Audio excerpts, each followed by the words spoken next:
কহুয়া বন মোৰ শান্ত মন আল ফুল হাতেৰে লোৱা সাবতি এটি এটি খন যেন মুকুতাৰে ধন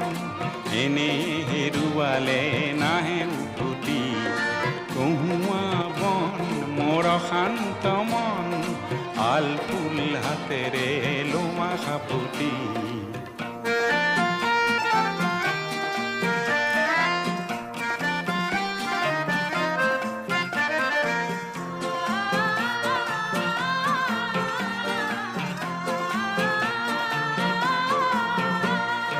নীলা আকাশৰ একোটি তৰা হঠাতে খহি সাবতে ধৰা গীত মিত এন্ধাৰৰ নিমাত ৰাতি নীলা